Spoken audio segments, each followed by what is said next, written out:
नमस्कार, आप देख रहे हैं अंकित टाइम्स। मैं हूं आपके साथ शिखा शुक्ला। चलिए रुक करते हैं आज की ताजा खबरों की ओर। बिहार विधानसभा में चुनाव को लेकर बिगुल बज चुका है। इस बीच सुभाष चंद्र बोस पार्टी के निर्दलीय प्रत्याशी आनंद कुमार मैदान में उतर गए। बिहार में विधानसभा चुनाव को लेकर जमकर सभी प्रत्याशी अपने अपने तैयारी में जुटे हुए हैं। इसी युवा और होनहार नौजवान पड़ेरी बेलसर जिला वैशाली के निवासी आनंद कुमार भी चुनावी मैदान में नजर आएंगे और कई दिग्गज नेताओं को टक्कर देंगे। आनंद कुमार विधानसभा वैशाली 125 से चुनाव लड़ने की तैयारी में जुट गए हैं और लोगों की समस्याओं का समाधान करेंगे। भावी प्रत्याशी आनंद कुमार बोले कि वैशाली विधानसभा में अभी बहुत कुछ ज़रूरत है, जो नहीं है उसे मैं पूरा करूंगा, क्योंकि नेता नहीं बेटा बन के आया हूँ और जनता का सेवक बन के रहूँगा। और वैशाली विधानसभा में ये सब होगा क्योंकि मेरे उद्देश्य वैशाली को विकास, शिक्षा, रोजगार और सुरक्षा के क्षेत्र में आगे बढ़ाना है। मैं आपके सामने एक स्पष्ट और ठोस 5 सूत्रीय संकल्प कर रहा हूं और मैं ये सब करूंगा क्योंकि मैं जो वादा कर रहा हूं वही इरादा भी रहेगा। शिक्षा और युवा सशक्तिकरण, महिला सशक्तिकरण और सुरक्षा, बेरोजगारी दूर करने के लिए ठोस कदम, किसानों और मजदूरों के लिए विशेष योजनाएं, स्वास्थ्य सुविधा का विस्तार करेंगे।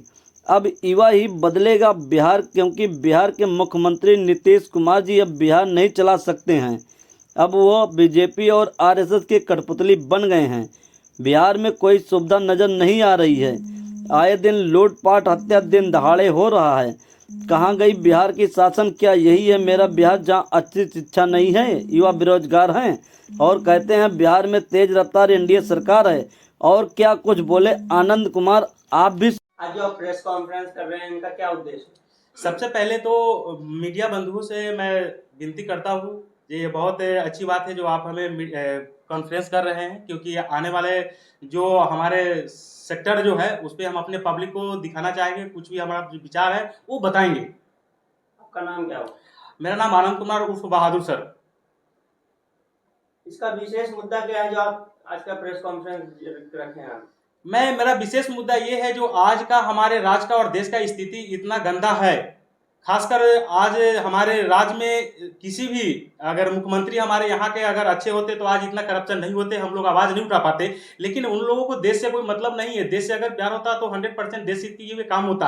आज हमारे देश में, हमारे राज्य में कोई भी सेक्टर पर अगर काम किया जाता है वो प्रॉपर सही ढंग से नहीं होने के कारण है जो हम लोग इस पर आवाज उठाते हैं। और हम लोग आने वाला समय में 100% ये मेरा वादा रहेगा जो भी सेक्टर पर अगर कदम उठाएंगे वो 100% सक्सेसफुल काम करेंगे। किस पार्टी से आप बिलोंग करते हैं?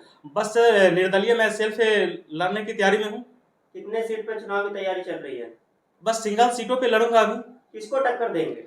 टक्कर जो भी नेता हमारे सामने आएंगे उनको हम देखेंगे। क्या लगता है आपके जो वर्तमान विधायक है सिद्धार्थ पटेल, वर्तमान सांसद है बीना देवी, क्या इनके कार्य से आप खुश नहीं है?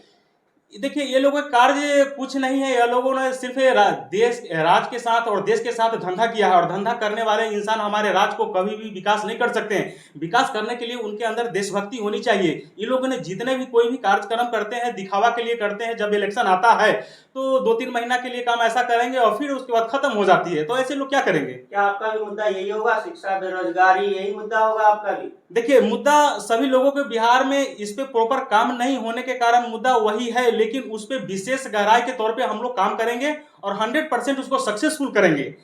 अभी पूरे बिहार में राहुल गांधी जी, तेजस्वी यादव जी अधिकार यात्रा कर रहे हैं, वोटर अधिकार यात्रा, जैसे वोट चोरी हो रही है। क्या लगता है आपको, वोट चोरी हो रहे हैं? देखिए, अगर ये किया जा रहा है तो ये बिल्कुल गलत है, ये नहीं होनी चाहिए। क्योंकि अगर हमारे राज्य का, हमारे देश का अगर नागरिक है, उसको अधिकार है तो वो प्रॉपर मिलना चाहिए और वोटिंग होना चाहिए। अगर ये लोग राजनीति खेल रहे हैं देश के साथ, ये बिल्कुल गलत है, ये नहीं होना चाहिए। बिहार में कई बार ये भी मांग हुई है बैलेट पेपर से इलेक्शन हो, क्या इस पे आप सहमत है? देखिए, किसी भी सेक्टर से लिया जाए, लेकिन सरकार की ईमानदारी अगर रहेगा तो वो प्रॉपर 100% है, जो अच्छे लोग जाएंगे, इसमें कोई शक की बात नहीं है। आपका क्या मांग है, क्या आपका मुद्दा दिखा सकते हैं आप? जी बिल्कुल, मेरा मुद्दा 15-16 मुद्दा है ऐसे जो देश के दिशा और दशा बदल सकते हैं। तो उतना तो मैं नहीं बोल सकता हूं, लेकिन मैं आपको दिखा सकता हूं बहुत सारे हमारे पास मुद्दा है जो देश के दिशा और दशा बदल सकते हैं। माननीय मुख्यमंत्री जी को क्या संदेश देना चाहते हैं? माननीय मुख्यमंत्री जी से कहेंगे जो अब उनकी अगर लग रही है जो मैं राज को नहीं संभाल पाऊंगा तो उनको अपने आप को इस्तीफा दे देना चाहिए। प्रधानमंत्री जी भी कोई संदेश देना चाहते हैं आप? देखिए, प्रधानमंत्री जी के भी मैं यही संदेश देना चाहता हूँ, एक दिखावा चीज बहुत खतरनाक होता है और दिखावे पे क्या होता है, आज हमारे नेता के पास इतने पैसे हैं, जो लोग गांव में समाज में जाते हैं 50-50 गाड़ी से लोगों को इफेक्ट पड़ता है और वो लोग जुड़ के वोटिंग करते हैं, लेकिन प्रॉपर राज और देश चलाने के लिए शस्त्र और शास्त्र जिस इंसान में होगा वही चला सकता है, जिसके अंदर देशभक्ति होगा वही देश के राजा हो सकता है। लेकिन वो लोगों के कार्यक्रम से ये पता चलता है, आप बगल में बैठे लोगों को पता कर सकते हैं कितना ज्ञानवान है, कितना विद्वान है, किस लायक और क्या कर सकते हैं। वो लोगों के कार्यक्रम से ये पता चलता है वो लोगों के अंदर देशभक्ति नहीं है। जिस आदमी के अंदर देशभक्ति नहीं, वो देश के राजा नहीं हो सकता है। वो लोगों का कार्यक्रम एक भी सर्टिफाइड मुझे नहीं दिख रहा है देश के प्रति। आपकी पार्टी का क्या नाम है? अभी मैंने पार्टी का नाम तो अपने तौर पे रखा हूँ सुभाष चंद्र बोस पार्टी। क्या आप सत्ता में आते हैं तो क्या विधानसभा 125 जो वैशाली है इनके लिए क्या रंग लाएगी? देखिए, सबसे पहले मैं अपने बिहार राज्य को, ये मेरा मकसद है, जो सबसे ट्रेवलिंग फास्ट करूंगा। जैसे आज गांव में देखते हैं गली है 10 फीट की रोड है, एक गाड़ी जाती है, दूसरी गाड़ी किसी के घर पे लगता है, फिर क्रॉसिंग करने के बाद होता है। इसलिए मैं जीवन में सबसे पहले ट्रेवलिंग सिस्टम को फास्ट करूंगा। लेकिन मुख्यमंत्री जी का तो कहना है विकसित बिहार है। वो कहने से नहीं होता है, जमीनी स्तर पे जुड़ के देखना पड़ता है जी ये क्या है हकीकत। अभी 125 यूनिट बिजली फ्री है, क्या इसकी कार्य से आप खुश नहीं है? देखिए, बिजली यूनिट फ्री करने से मतलब नहीं होता है। आप एक राज चला रहे हैं, राज चलाने के लिए प्रॉपर आपको शस्त्र और शास्त्र का ज्ञान होना चाहिए। जब तक ज्ञान नहीं है आप कभी भी आप राज्य के विकास नहीं कर सकते हैं। इनके मान लीजिए 125 यूनिट बिजली फ्री दे दिए, लेकिन उनका बहुत सारा ऐसा कार्यक्रम है जो कहीं सक्सेसफुल नहीं है। एक भी कार्यक्रम हमको उनका अच्छा नहीं दिख पा रहा है। लेकिन बिहार में तो ये नारा चल रहा है विकसित बिहार तेज रफ्तार एनडीए सरकार। वो कहने से होता है, लेकिन जमीनी स्तर पर आप देखेंगे तो ऐसा कुछ नहीं है।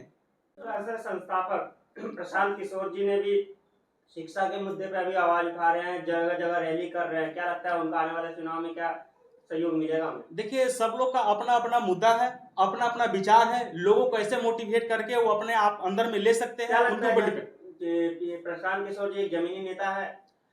देखिए, जमीनी नेता उनकी सोच के ऊपर डिपेंड पड़ता है जो हम लोगों को कैसे अपने अंडर में ला सकूं और क्या कर सकते हैं देश हित के लिए, वो उनके ऊपर डिपेंड है।